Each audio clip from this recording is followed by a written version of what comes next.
Bilangan 36 ayat 1 sampai 13.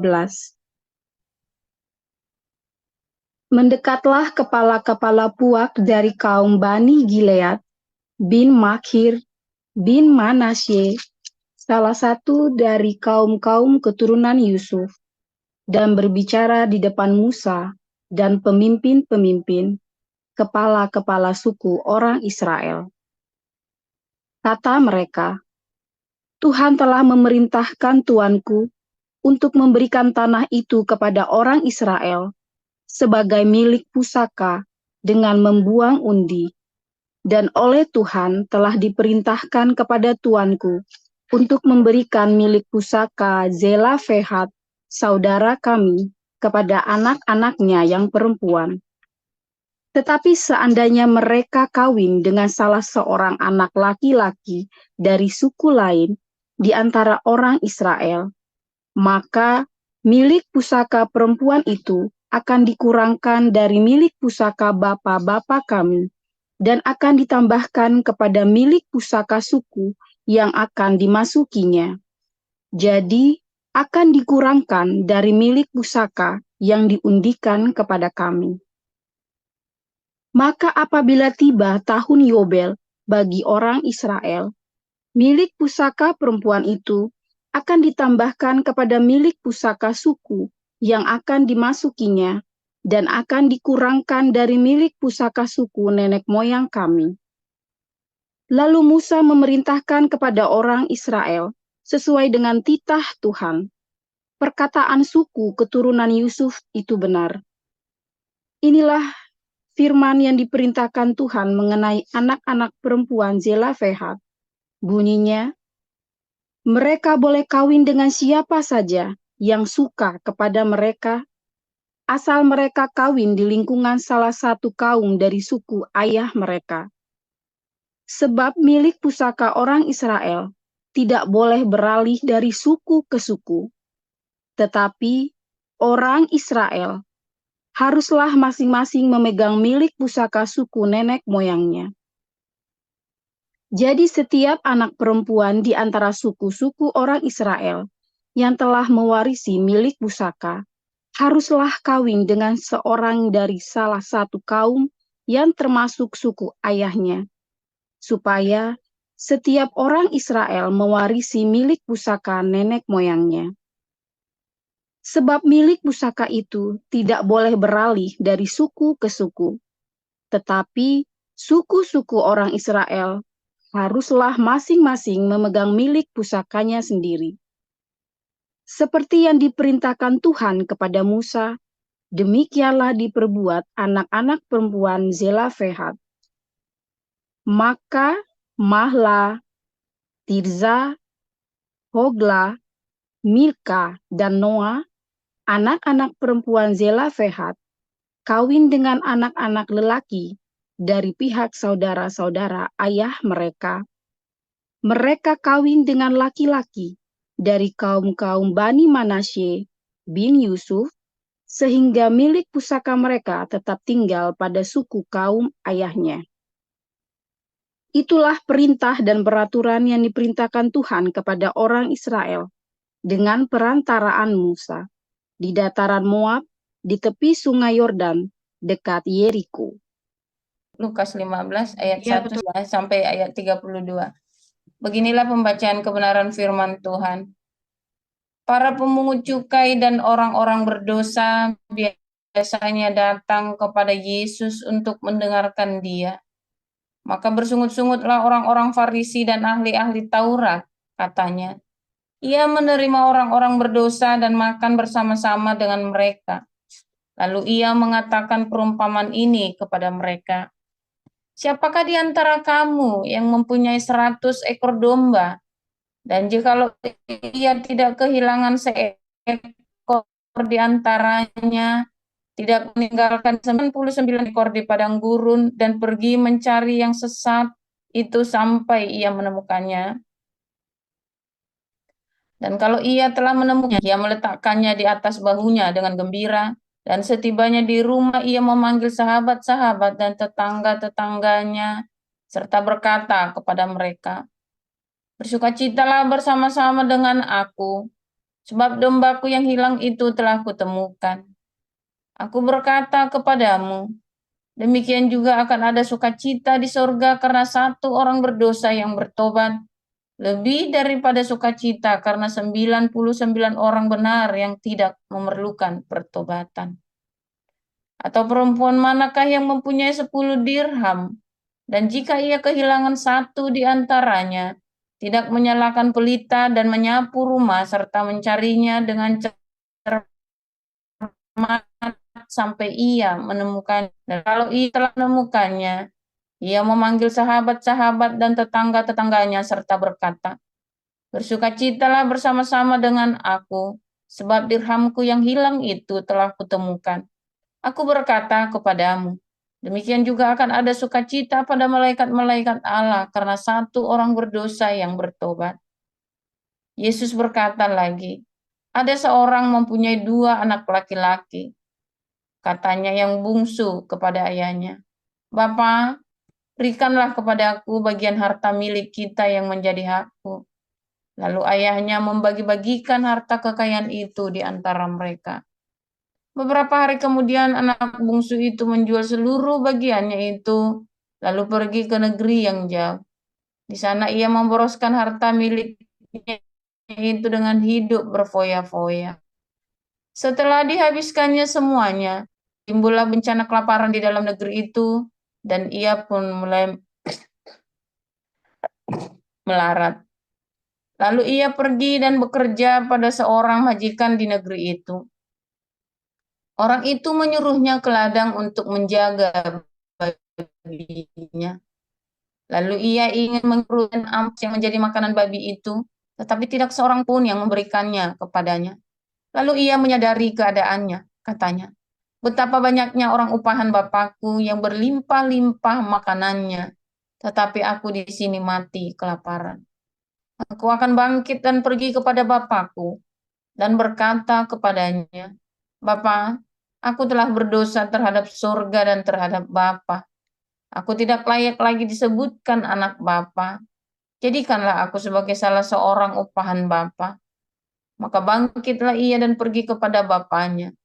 Ketika ia masih jauh, ayahnya telah melihatnya. Lalu tergeraklah hatinya oleh belas. Ayahnya itu berlari mendapatkan dia lalu merangkul dan mencium dia.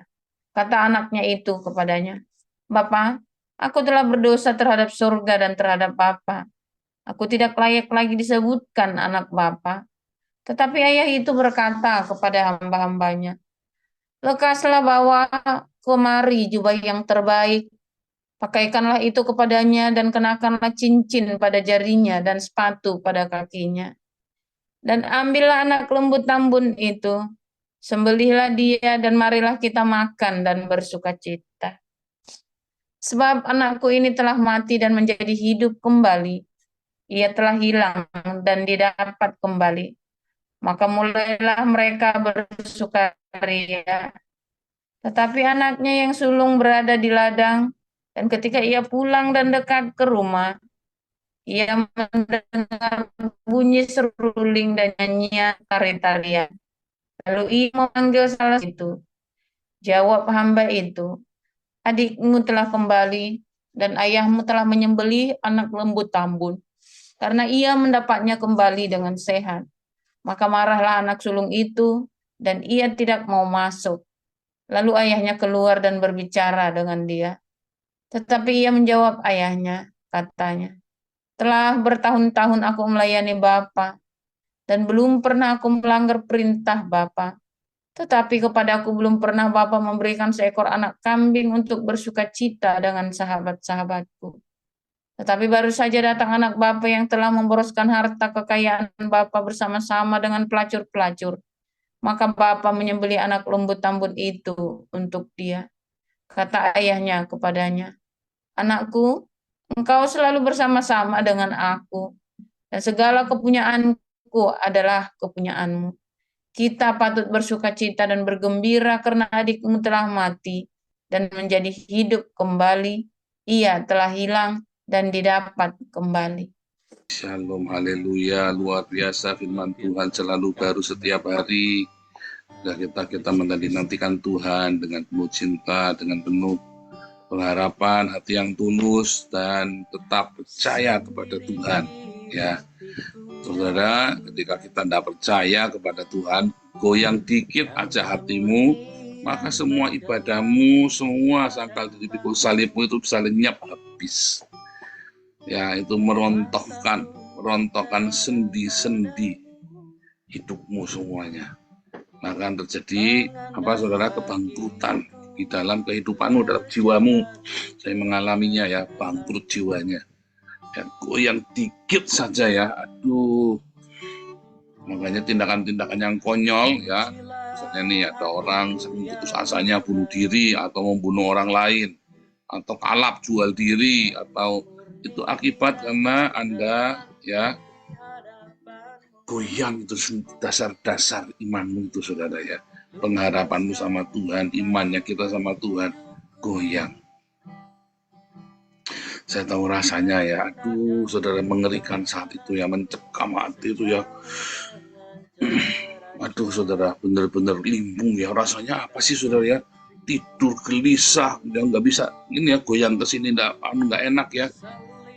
Jalan rasanya nggak mantep gitu loh, nggak firm gitu ya, kayak terhuyung-huyung. Nah, makanya itu dibilang kayak orang mabuk gitu ya, di dalam Yeremia atau di mana itu ya, bilang orang mabuk gitu. Kenapa? Karena limbung, kakimu tuh nggak mantep jalannya, kamu terhuyung-huyung ya, merah kefet ya, terhuyung-huyung kamu. Nah, itu semua karena hawa nafsu. Jadi awal dari hawa nafsu, saudara. Karena kamu tidak mau sangkal diri pikul salib. Ya, kamu tidak mau membiarkan dirimu itu dibentuk oleh surga. Sebetulnya inti dari semua masalah yang kamu hadapi, adalah supaya kamu rendah hati.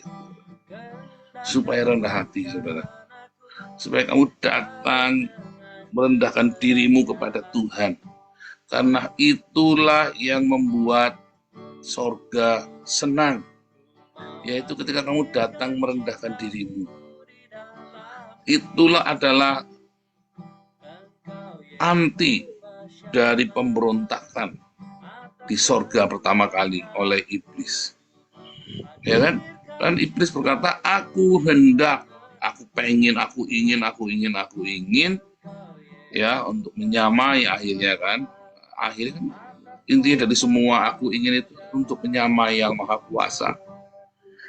Ya, karena Anda, saya nggak pengen jadi Tuhan, Pak. Bukan, Anda tidak pengen jadi Tuhan, tapi Anda ingin, ya, Anda ingin menguasai Tuhan, ngatur-ngatur Tuhan. Itu loh masalahnya. Iya, saudara, Anda jangan ngomong enggak, saudara ya. Anda tidak ingin, saya nggak ada ya, saya nggak pengen jadi Tuhan, tapi Anda ngatur-ngatur Tuhan. Ya, ada orang pernah ya, banyak ya, dari Indonesia juga banyak suka ngatur-ngatur pendeta. Waduh, ngatur-ngatur hamba Tuhan. Ya nggak apa-apa, ngatur-ngatur hamba Tuhan aja yang bodoh yang mau diatur-atur.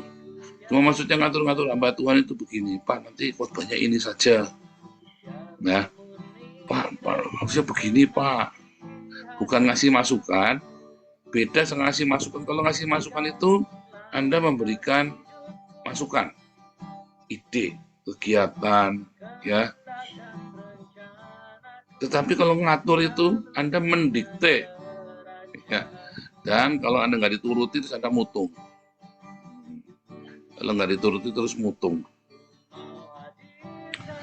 Nah, banyak orang suka ngatur Tuhan. Lalu kalau nggak diturutin mutung. Ya, saudara. Itu artinya Anda sedang ingin menjadi Tuhan. Aku udah ingin jadi, iya, tapi kamu ngatur Tuhan. Kamu tidak mau berkata, kehendakmu yang jadi ya Tuhan.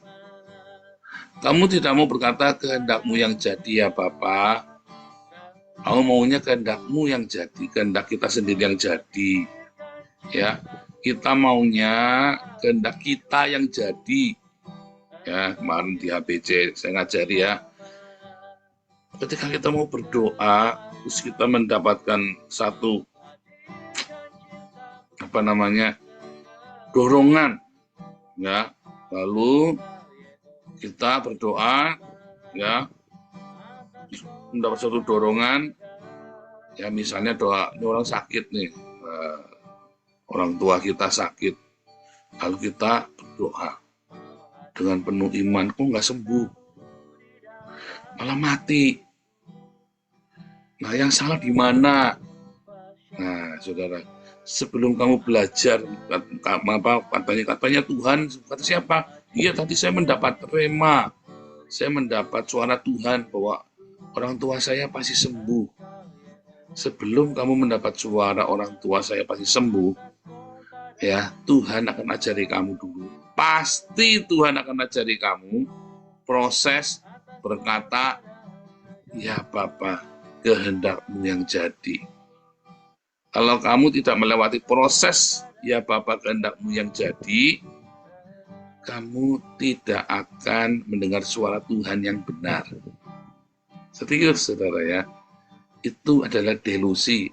Tapi benar rupanya, iya, itu satu dari 1.000.000 kalimat mungkin. Dari 1.000.000 klaim, satu mungkin benar, lalu kamu bikin propaganda. Tapi percaya saya, sebelum kamu mendengar suara Tuhan dengan benar, selalu kamu harus diawali dengan kehendakmu yang jadi, Bapa. Makanya waktu berdoa, Tuhan Yesus sudah ngajari kita loh. Bapa kami di surga, dikuduskanlah namamu, datanglah kerajaan, jadilah kehendakmu di bumi seperti di surga. Tapi rasanya kita susah ya ngomong jadilah kehendakmu. Nanti kalau saya ngomong jadilah kehendakmu, nanti saya miskin, Pak. Nah iya, kalau jadilah kehendakmu nanti jadi Bapak, nanti saya udah dapat suami orang kaya, Pak. Dapatnya nanti suaminya yang saleh, tapi yang suami yang baik, tapi tidak kaya. Iya. Nanti suaminya nggak ganteng, Pak, istrinya nggak cantik. Nah iya, terus kamu dapat suami ganteng, dapat istri cantik, tapi kan bukan kehendak Bapak, terus kehendakmu sendiri. Lalu akhirnya terjadi masalah, dibawa wewe gombel suamimu, atau istrimu dibawa sama genderuwo. Lalu kamu bilang, Tuhan, mengapa? Kan yang sudah dipersatukan banyak sekali sudah salah, karena kamu ingin kehendakmu. Padahal kehendak Bapa sudah jelas. Salah satunya kehendak Bapa dalam menikahlah dengan orang yang seiman. Ya kan, itu kan kehendak Bapa. Boleh kan kata Papa, boleh menikah sama orang yang tidak seiman, ya boleh saja, tidak apa-apa. Boleh. Dan saya menganjurkan pemerintah untuk meresmikannya. Tetapi yang menjadi masalah, ada konsekuensi. Lalu suamimu dibawa wewe gombel, yang istrimu dibawa sama genderuwo.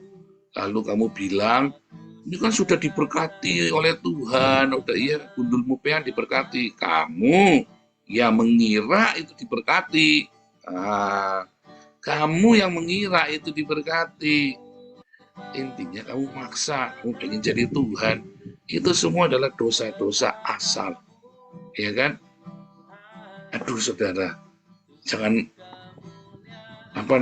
jangan berpikir untuk ngatur Tuhan, saudara.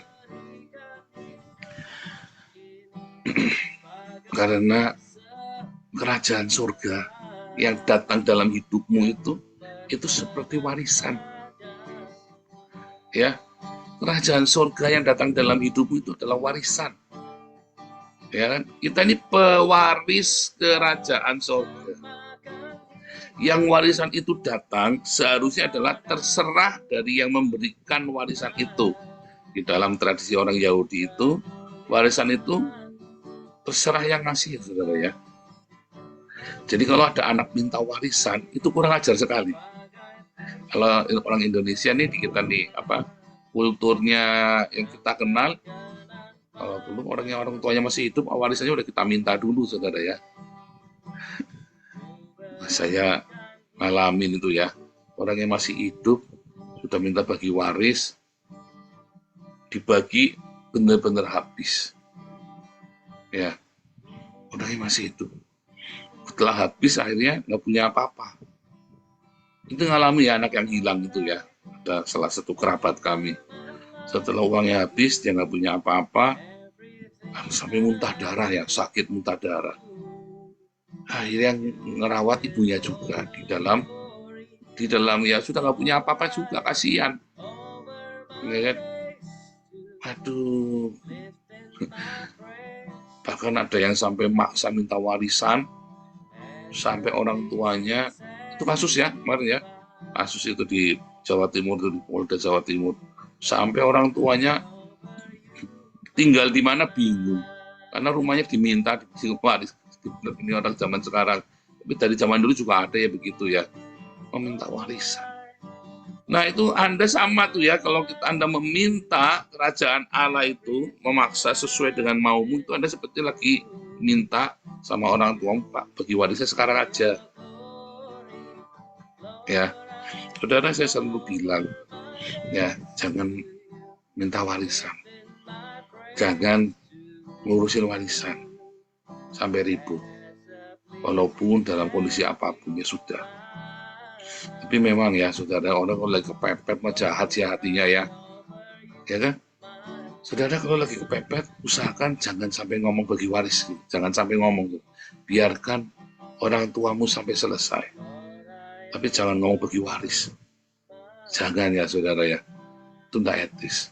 Saudara, kalau saya lagi khotbah di tempat orang meninggal, saya selalu ya, karena saya melihat banyak sekali keluarga besar rusak ya, orang kaya ini yang meninggal rusak gara-gara mau bagi waris.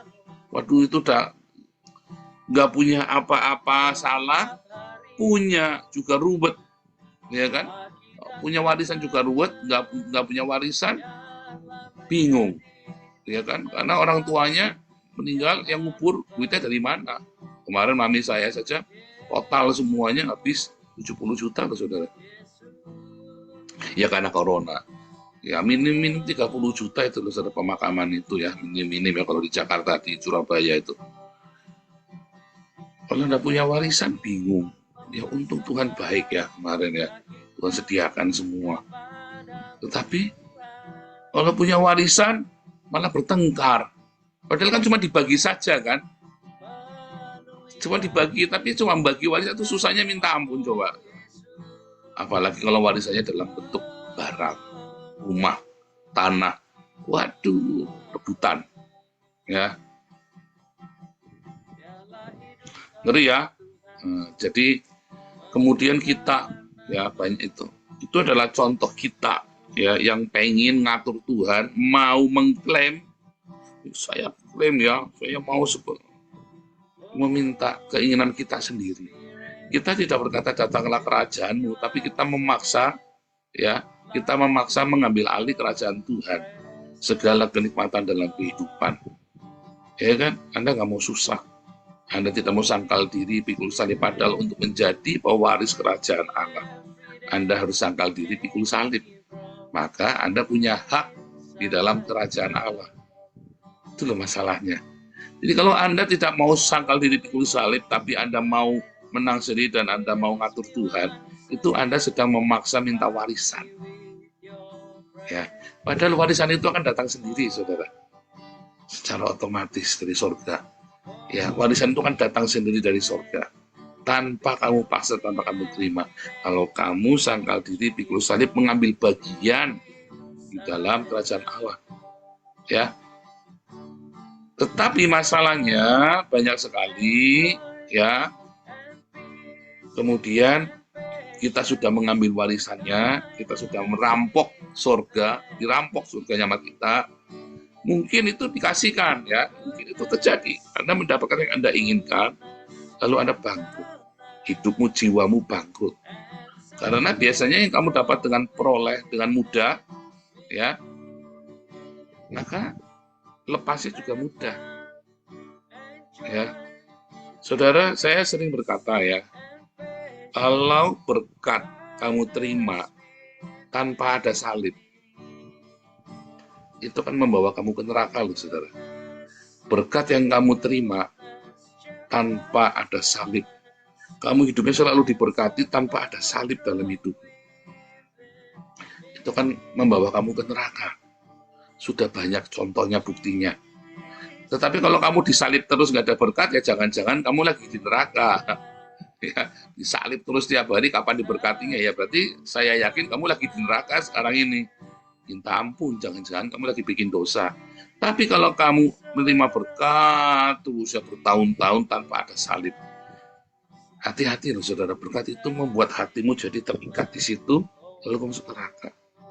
Nah itu, kerajaan surga yang kamu terima tanpa salib, ya, segala kebaikan surga yang kamu terima tanpa adanya salib, maka akan membuatmu jadi menyepelekan, membuatmu jadi kurang ajar kepada surga. Tapi dengan adanya salib, lalu kamu menerima bagian kerajaan Allah itu, ya salib yang dimaksud itu bukan Anda masuk penjara gara-gara nipu, masuk penjara gara-gara memperkosa. Itu bukan salib namanya, saudara. Itu memang kamu udah pantas. Salib yang dimaksud adalah ketika kamu ya menghadapi masalah, lalu responmu tetap sabar, tetap rendah hati. Kamu responnya tetap baik, tetap mengandalkan Tuhan, tetap utamakan melakukan apa yang Tuhan inginkan. Kasih sukacita, damai sejahtera, kebaikan, kemurahan. Tetapi kalau responmu nggak benar, itu namanya kamu tidak mau disalib. Itu loh yang dimaksud. Jadi bukan karena disalib, terus Anda nyuri motor, masuk penjara, lalu oh ini Tuhan saya sedang memikul salib. Saya pernah besuk orang di penjara dulu ya, waktu SMA, waktu kecil dulu ya, waktu masih SMA tuh ya. Iya nih, sambil kaduk-kaduk, saya sedang memikul salibnya Tuhan Yesus. Dulu saya pikir benar ini orang, ya kita semua ada salibnya, saya bilang begitu kan. Sekarang mas saya sadar, ini orang kupluk ya, orang nyolong motor, maling motor, curanmor itu ya, masuk penjara. Ngomongnya pikul salib, kan kucluk ini saudara. Ya bukan. Saya kadang-kadang nggak mengerti ya, apa Anda diajari sama pendetamu curanmor. Ya maklum ya, kita di desa dulu, di kampung ya. Tapi saya yakin mungkin pendetanya yang salah ngajar atau dia yang salah dengar kali ya. Tidur waktu sekolah minggu dulu ya. Saya sedang pikul salib, tapi curanmor ketangkep polisi, masuk penjara, katanya saya lagi pikul salib. Nah itu Anda hati-hati loh saudara ya, itu bukan salib. Kalau Anda ya selingkuh istri orang, lalu digebuki satu kampung, itu bukan lagi pikul salib, oh saya lagi dipersekusi pak. Gundul mupe yang kamu lagi nidur bini orang, kamu digebuki orang sekampung, matilah sekalian, kok disalib persekusi. Kadang-kadang orang ini definisinya pikul salib, sayang. Di pikul salib itu kamu harus menderita karena sesuatu yang tidak kamu lakukan. Ya. Oh ini ketemu lagi nih di Bali, teman lama tadi baru ngomong sama istri saya. Ketemu lama ya di Bali. Ketemunya saya kan pelayanan penjara kan. Waktu di Bali itu saya ketemu dia saudara ya. Lagi penjara. Terus dia dulu ketua persekutuan ya, waktu SMA. Iya nih, Paul, saya sedang pikul salibnya Yesus. Ya dulu ya saya masih ya karena saya juga masih ini ya, masih cetek ilmunya ya. Wah iya luar biasa ya bro ya. Oke kita doakan ya bro ya. Kalau begitu saya pikul salib ya Tuhan Yesus. Nah itu ya saudara, enggak gara-gara penggelapan uang perusahaan dia masuk penjara ngomongnya pikul salib Tuhan Yesus. Pikul salib itu ketika kamu tidak melakukan hal yang tidak seharusnya, yang kamu tidak melakukan hal yang tidak baik. Kamu selalu baik melakukan yang baik. Tetapi kamu dianiaya, tapi kamu difitnah, kepadamu dikatain yang nggak benar. Ya, wah itu prinsip pak. Kalau saya benar, ya harus saya lawan pak. Saya tidak takut kalau saya benar. Waduh itu hebat sekali prinsipnya saudara ya. Kalau saya benar, saya tidak takut pak. Pasti saya labrak pak. Nah itu dia. Kemarin ada yang suka labrak-labrak orang. Untung orangnya udah nggak di sini lagi. Saya labrak, saya benar pak. Saya labrak, semua mau dilabrak. Satu-satu itu ibu-ibu mau dilabrak sama dia semua ya. Ini orang sampai labrak. Ini siapa ngelabrak-labrak orang? Semua mau dilabrak semua. Ini Bu Ana, saya labrak ya Bu Ana. Bu ini jangan Bu, jangan dilabrak. Enak aja Bu, semua dilabrak-labrak. Saya benar, nah itu namanya bukan itu. Saya tiba-tiba kamu suka ngelabrak Ana ya. Bu Sarma dilabrak, Anissa dilabrak, Bu Elia dilabrak, semua dilabrak. Lalu Anda dimusuhi sama Bu Sarma, sama Bu Anissa, sama Bu Elia itu kan, dimusuhi kroni. Oh ini kroni Pak, ini Sarma ya, Anissa dan Elia, kan? SAE, Proni SAE ini Pak, pakai inisial. Udah ngajar ini Pak, saya sedang menderita oleh Kristus Pak. Bukan, kamu yang labrak-labrak, salib gundulmu peang. Aniaya apanya aniaya, kamu semua orang dilabrak, orang jengkel. Ya nggak, orang dilabrak kamu, jangan begitu. Dalam komunitas kan kamu harus merendahkan hati. Walaupun kamu nggak suka, jangan langsung, ya saya mah gitu Pak, orangnya Pak, kalau nggak suka saya langsung ngucap. Ya bukan begitu juga, kita ngomong, saya lagi ngomong sama Pak Hawi ya Pak, gimana caranya kita ini bisa ngomong dengan terus terang sama orang, ya, tanpa ngomong terus terang, ya, ngajari kepada komunitas, supaya belajar ngomong terus terang, tapi tanpa menghakimi dan tanpa marah ya Pak. Harus kita ajarin ini Pak. Soalnya orang-orang di sini kalau apa-apa nggak ngomong, dia diem dipendem, tiba-tiba mutung hilang gitu, ya kan? Petang-petang hilang, tenggelam semua kan? Orang di sini kan begitu kan? Ya aku mah begitu Pak. Lah ya aku mah begitu ya. Ya namanya Anda tidak pikul salib. Ya ini kita pikul salib Pak. Petang-petang hilang Pak. Pikul salib Pak. Iya tapi Yesus disalib itu siang-siang nggak petang-petang saudara. Anda mau debat masalah petang hilang, aduh repot saudara ya. Kan saya lagi cerita bahwa orang ini, kebanyakan orang ya, dia nggak suka sama orang, diem hilang, ya, atau langsung dilabrak, bubar gitu ya. Nah dua-duanya itu nggak baik saudara. Dua-duanya itu namanya bukan pikul salib itu.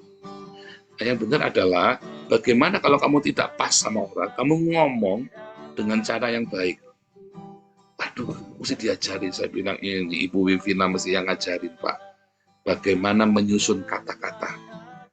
Tapi tanpa memendamnya, tapi disusun kata-katanya tanpa kudu nyinggung orang lain, tanpa kudu gebrak orang lain. Sebab kalau dipendam, akhirnya digebrak. Orang yang dengar kaget, ya kan? Terus kemudian dia merespon, kamunya katanya pikul salib. Itu bukan pikul salib, saudara. Ya itu namanya tidak berhikmat, ya. Jadi bedain saudara. Itu kamu harus jujur semua yang begitu-begitu ya. Fakta-fakta kehidupan, proses kehidupan itu kita kudu jujur.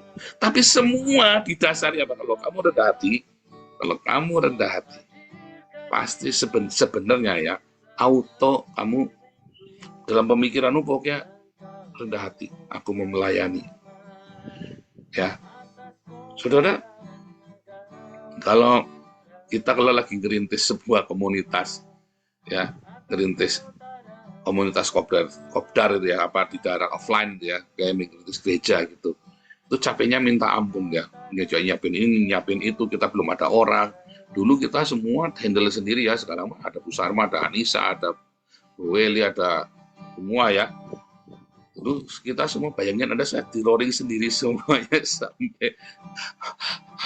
sampai mau narik nafas saja nggak bisa ya. Sekarang kita komunitas sudah jalan ya saudara ya, malah kreatif bikin acara sendiri ya kan.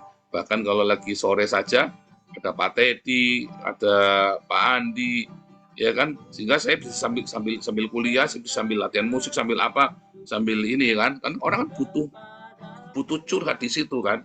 Kalau nggak ada Pak Andi yang nungguin malam-malam, kita juga pusing loh saudara.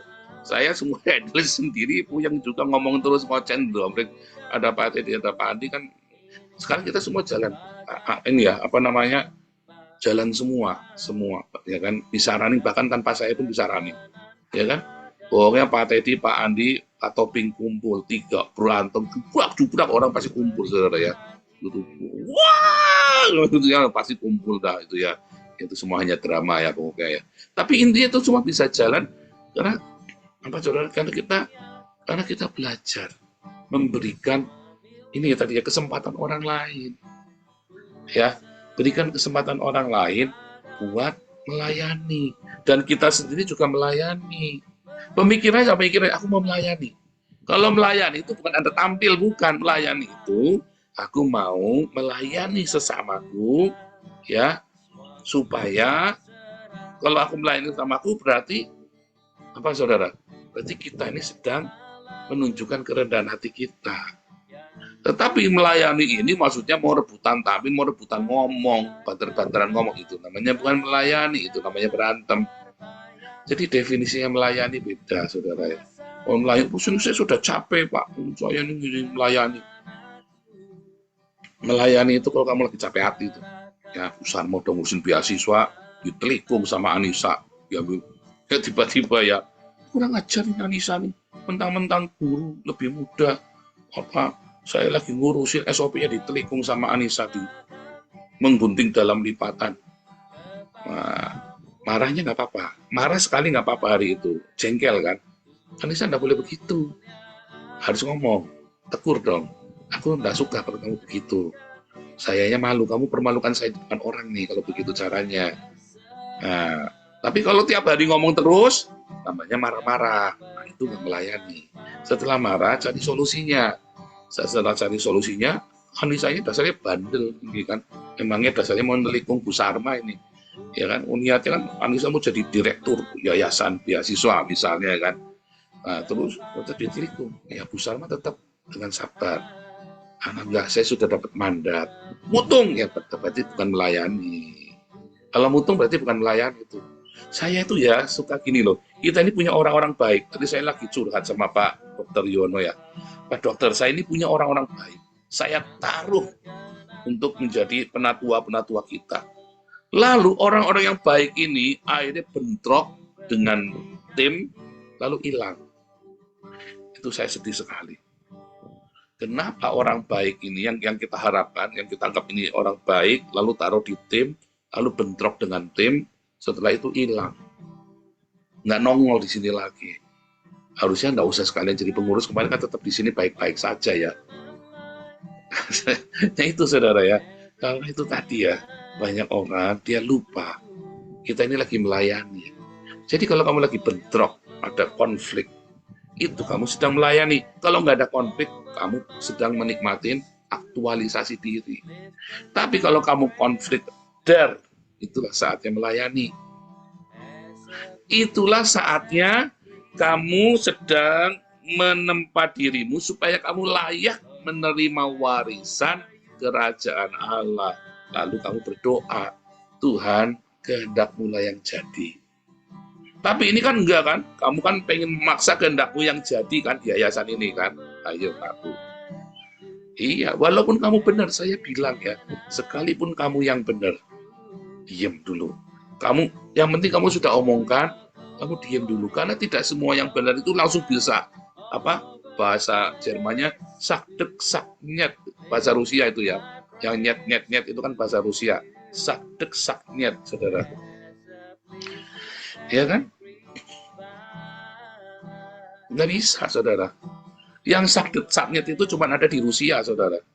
Kamu tanya sama Putin, dia pengen apa hari itu langsung jalan, saudara. Putin ya kan, kalau kamu tanya di komunitas kita nggak bisa. Di dalam kerajaan Allah yang kamu pengen hari itu tidak mungkin terjadi hari itu. Ada proses. Proses itulah yang membuat karaktermu itu menjadi karakter kerajaan Allah. Disitulah dibutuhkan kerendahan hati. Kalau orang yang rendah hati, firman Tuhan bilang apa? Akan mewarisi bumi. Makanya orang yang rendah hati itu berkatnya banyak.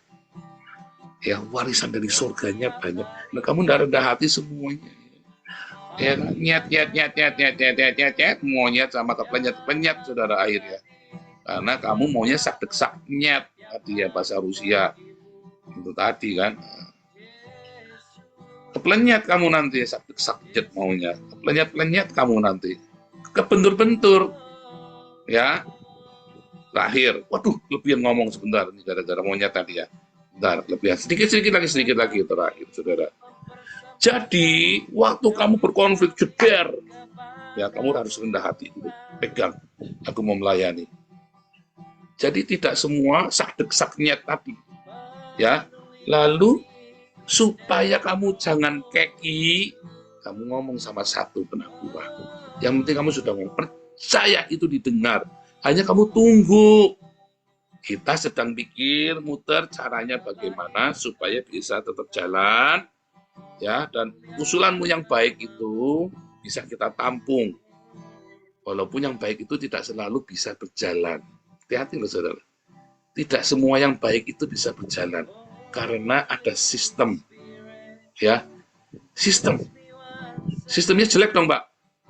Tidak semua sistem bagus. Karena kan kita kepalanya banyak, ini udah terlanjur jalan. Ingat, sistem operasional prosedur dibuat untuk menjaga cinta. Itu sudah disepakati bersama. Lalu tiba-tiba yang baik ini langsung kamu hajarkan, saudara. Bubar, saudara. Akhirnya tidak saling mencintai lagi loh, saling membenci loh. Walaupun usulanmu itu baik, ya, tapi gara-gara yang baik itu jadi kebencian kan? Ingat, proses itu sangat penting. Jangan sakdet, saknyat, ya, nanti kamu jadi monyet keplenyat-plenyat kamu nanti. Belajar rendah hati, sebab yang rendah hati mewarisi bumi. Tuhan Yesus memberkati.